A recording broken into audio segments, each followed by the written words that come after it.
Flosstube, how are you doing? I am fine.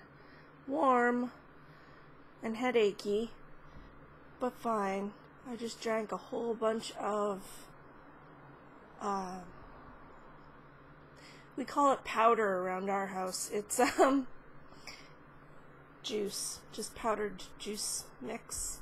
So I'm hoping that covers me. Anyway,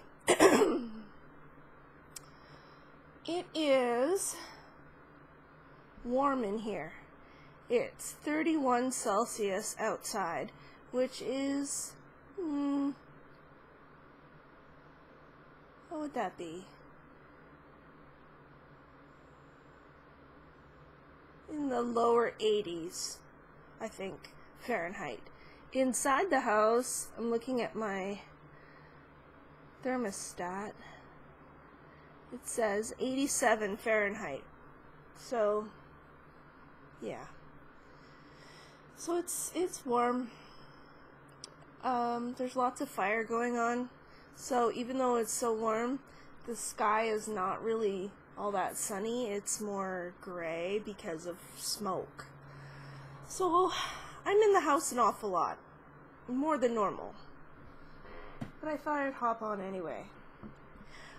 Thank you for any new subscribers that I've obtained since my last video, which was a tutorial video about how I dyed my fabric using the jam jar method. It's been really fun to put together videos like that again. I haven't made proper tutorials in a long time. So, yeah, it was fun. I'm glad you all enjoyed it. On to cross-stitch things. I have been finished Esmeralda. I've decided to call her Esmeralda. Finished her well, not a long time ago. A couple weeks ago, I guess.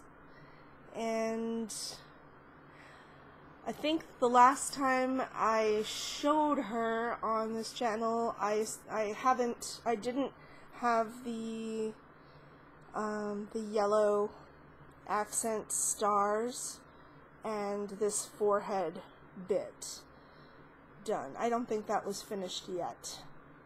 So I just went ahead and did that. The yellow stars are stitched with machine thread, actually.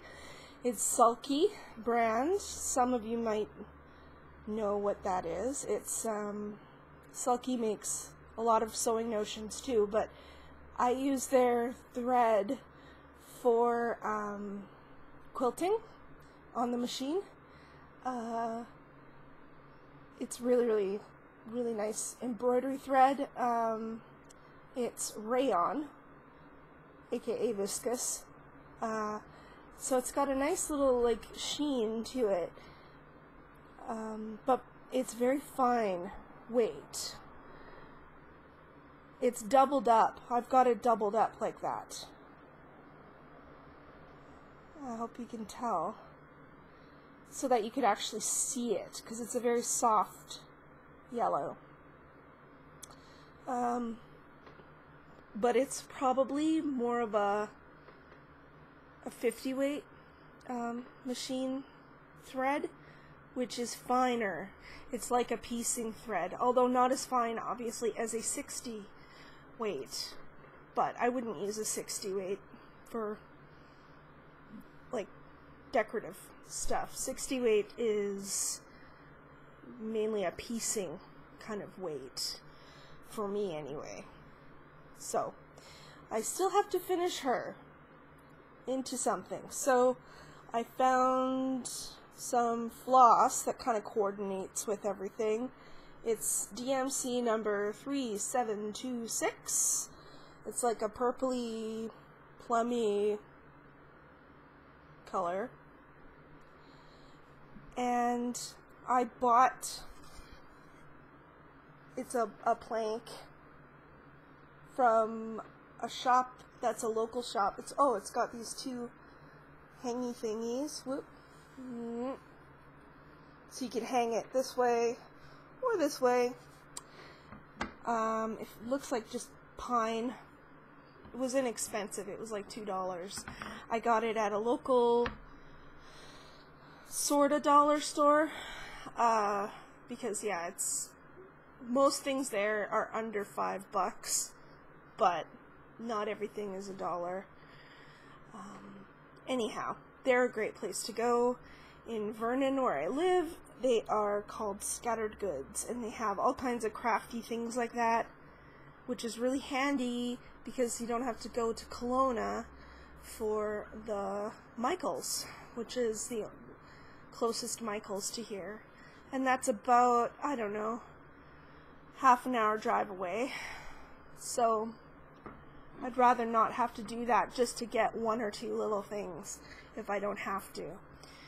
So I'm thinking about incorporating that plaque into the finish for the skull. The next big finish that I've accomplished is the crystal Pepsi can. I apologize, it's smoky, so my throat is a bit raspy. There we go. That is a lot of confetti, everyone. A lot of it. More than I conventionally do. And the original pattern is a PlatoSquirrel from Etsy. Her name is Jess. She's really cool. She does lots of fun pop culture kind of designs. She also designed this sugar skull. Her pattern has a little kind of caption for the Crystal Pepsi can that says, "This is what 1993 tastes like." But I thought, well, they only produced Crystal Pepsi for that 1 year, so I thought I would do like an homage to, you know, my Catholic upbringing and have a cross and an RIP 1993. I think I'm going to frame this in a conventional framing situation because I've got a frame big enough. RIP 1993 is kind of an interesting thing because it's got a double meaning. It's in a lot of ways it was the best year of my life, and it was in some ways the worst. It was very much polarizing. I've got some fantastic memories and some terrible memories of that year. I went to Italy to visit and meet my relatives over there for the very first time, and that was an amazing education and just a great deal of fun. Lots of fun. Got to use my Italian skills, which was good because I'd only spoken to immigrants over here using Italian, so I could kind of fudge my way along, whereas over there nobody speaks English. So I had to really mine my my vocabulary, which was great. And I'll never forget that. But my family in 1993 also moved house. We lived in Edmonton, which is in Alberta, which is the province next door to where I live now. And provinces are very big, and so I was 12 years old, so I lost all my friends that I'd grown up with, and my very first boyfriend, so that was just like, it was so heartrending. It was terrible. We still talk, he and I think we'll always kind of have a soft spot for each other because we went to, you know, junior high together and sat together in computer class and goofed around and got into trouble all the time with the teacher because he was always making me laugh and I was always making him laugh, and oh my god, It was fun. Lots of fun. So fond memories, but sad ones for sure. And also, in 2008, I believe it was, my great aunt, who I met for the first time in 1993, passed away. She was not very old. She was in her 60s. Yeah, in her mid-60s. She had cancer, and it had metastasized from her breast tissue and got to her liver, and they just didn't get it in time, and that was it. So it was really sad, because the last time I saw her ever was in 1995, and I was going through a lot of stuff back then, and I was just, because I was just a teenager, I couldn't really articulate anything, nor did I articulate anything to anyone, actually, even in English. I just came across as a terrible, terrible, terrible person. But there was a lot going on that, for some reason, I felt I couldn't talk about to others. So, I didn't, and I'd always hoped that, as an adult, I could go back to visit my aunt in her little house and do my very best to explain to her what was going on. And that's why I was such a little turd, and I'm so sorry, because I put her through the paces sometimes. I know that I made her a bit frustrated, and I just didn't talk about it, so I wanted to go back and clarify things with her. Of course, being raised Catholic, not me personally, but my family would say, well, she knows everything now because she's up in heaven and she's watching over us. I wish I could believe that, for real, but I really have a hard time believing things like that. So, yeah, it would be nice. It would be nice to know that she knew the things I could not say, both just with the language barrier and just the difficulty with which I was having in expressing myself to anyone. So yeah, that's what that 1993, RIP thing is all about. It's all about trying to put it to bed, but in an irreverent way. My next thing is a work in progress. Take a chart off of it. This is kind of a bunch of things. So, here it is. This is... I've actually got video footage of the tutorial for dyeing this fabric the way I did, and I'm still cobbling it together and making it all make sense. But I gridded it and all that. This is, in case you don't recognize it, it's the beginning of the Caterpillar Cross Stitch Adventure Awaits Sal. So I'm working on the second installment, which is basically this castle thing and Matryoshka doll and trees, and there's going to be some mountains over here and some more of this path down, and there's going to be the Taj Mahal and some Chinese and Japanese architecture pieces as well. So basically Eurasia kind of is there. And I wanted a vintage map feel, so that's why I went with a tea-dyed look. And I won't, dwell on it too much, because I want to post the tutorial about it, where I kind of mention a few things about it. but I felt the need to grid it just so that I don't get completely confused.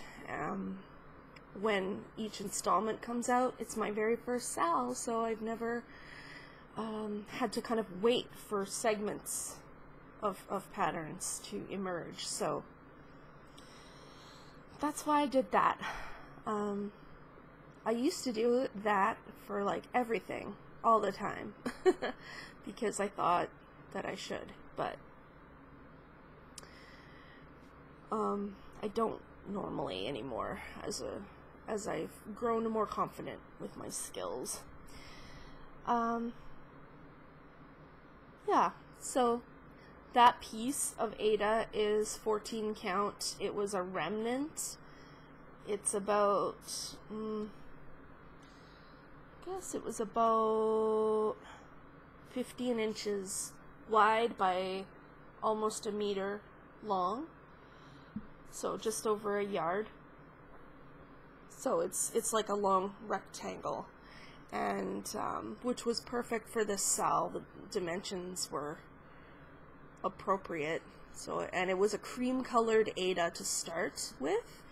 I got it at my local needle shop, and she often has kind of random cuts like that, and she sells them for really cheap. So I thought, oh, this is awesome! So I brought it home and did a great big tea dyeing session with it, which I videotaped. Do we say videotape anymore? I always do, but I know it's wrong because there's no tape involved.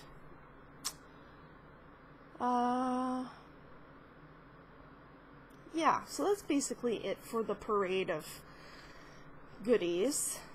If anybody has any ideas about what to do with Esmeralda on this wooden plank, go for it and fire off your ideas in the comment section. I will definitely check and respond. And yeah, because I could always use people's thoughts and opinions about what to do, because this is actually the first time I've had to finish something that isn't in a frame situation, so, or a hoop. So it'll be interesting to undertake, and I really want to do a good job, and I don't want to screw it up because that skull was a lot of work, so I don't want to mess it up. Oh my gosh. Yeah, it looks like it's gonna rain out there because it's so gray, but it's smoke. That's one of the problems living in British Columbia. We have a lot of trees that catch fire when it gets warm. And we get thunderstorms here because we are much drier up here than on Vancouver Island, where I used to live, or in the lower mainland of the province where I used to live too. It's wet there. Rains all the time. But here, and it's so, by virtue of that, there's no thunderstorms because it's too moist a climate, and apparently it needs to be dry for thunder and lightning to start happening. When I lived in Alberta, which is very dry, it's prairie province, so it's extremely dry. If you sneeze in the winter there, your nose might bleed. Like, it's dry. So there were thunder and lightning storms there in the summer, which was fine because it was warm, so we didn't mind that so much. And so we get that here because we're further north and stuff. So it's been interesting. If you go on my Instagram, I have an Instagram highlight that I called Stormy. That's basically a clip of me filming the road out front here of our place. And it's the street. We went from like really, really hot weather to all of a sudden it was black and just pouring down rain and thunder and lightning and the whole thing. And here, those storms happen a lot, but they only last, like, for a brief time, maybe 20 minutes, and then it's all gone. And within an hour, you would never know that it happened, because it's so hot that the ground just dries, and the puddles go away, and it's like it didn't even happen. So when those lightning cracks happen, it's a little stressful, because fires start. Because the lightning hits the trees, which are dry, so they act like kindling, and they just go up in smoke, and it's no good. That's when my dad goes to work. My dad is in the aviation industry, firefighting aircraft, so he is responsible for maintaining fleets of airplanes for different companies to go out and fight fires. So this season is quite interesting always for him, because of the summer. The winter, of course, is really busy, because that's when maintenance happens. That's when everything has to get fixed. So yeah, it's always interesting listening to his work stories. I remember as a kid when he was still a mechanic, and he used to have to go and be on bases and things like that, and fix aircraft that were in desperate need of repairs during the fire season. That was always harsh. Because to be a mechanic like that in the heat outside, where there isn't really a real hangar because it's a base and not a proper airport, it's unpleasant working conditions. So anyway, I'm trying to think, because you know what happens to me is I finish a video, and then I immediately think, oh, I didn't say this thing, I should have said this, but I always forget when I click, like I'm done. So I'm trying to think as quick as I can of some more stuff. I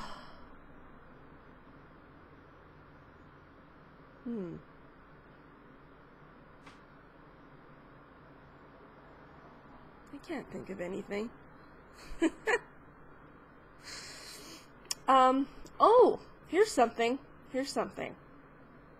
I don't know if you've noticed, but if you stay to the end of the videos that I make, you will notice that I always post a link, a subscribe link, to another channel, not just mine, because that one, I put a link to, like, my most recent Flosstube video or whatever, and a link to my channel to subscribe, but I also put another channel's link, one of those little circles will come up, and I've been doing that with, like, the last person that I see in my subscribers list.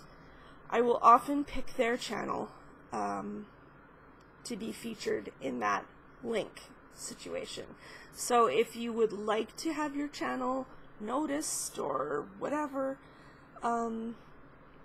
it's a quick and easy thing to do, to just subscribe to me, and if you're lucky, if I get to it, then I will definitely post your channel link for sure in the video. And if I find there's a bunch more subscribers then I can post, you know, on the video screen itself, I will definitely link in the description box. So it's something free and easy to gain publicity and to help each other out, because I know that we all want to talk to each other because we're like-minded people, and it's always good to get to know different people, because there's always going to be our favorites, and people we don't know are going to be our favorites until we see their channel pop up somewhere. So anyway, that's something I've been kind of doing for the past few videos, and figure I'd let you know that in case you didn't notice. So anyway, I love you guys, but I think I'm gonna have to call it good. Go get some more fluids to drink and sit down, try and put a few stitches into this map, but we'll see if I even can. Yesterday I could barely do anything. I was just like, it's also because I'm mastering the two-handed stitching method because it's on a Q-snap. I don't typically use any kind of hoop or Q-snap. It's all in hand. And in hand, I'm mega fast because I can just, you know, use the sewing method. I don't have to stab anything. So doing it this way on a Q-snap is much slower. So I feel like a turtle with my progress on it, but we're getting there. We're getting there. Alright, lovelies. I hope I will see you out there in the YouTube universe. And thank you for subscribing, leaving a like, leaving a comment. I always get back to people. So, yeah, I will see you next week. Bye!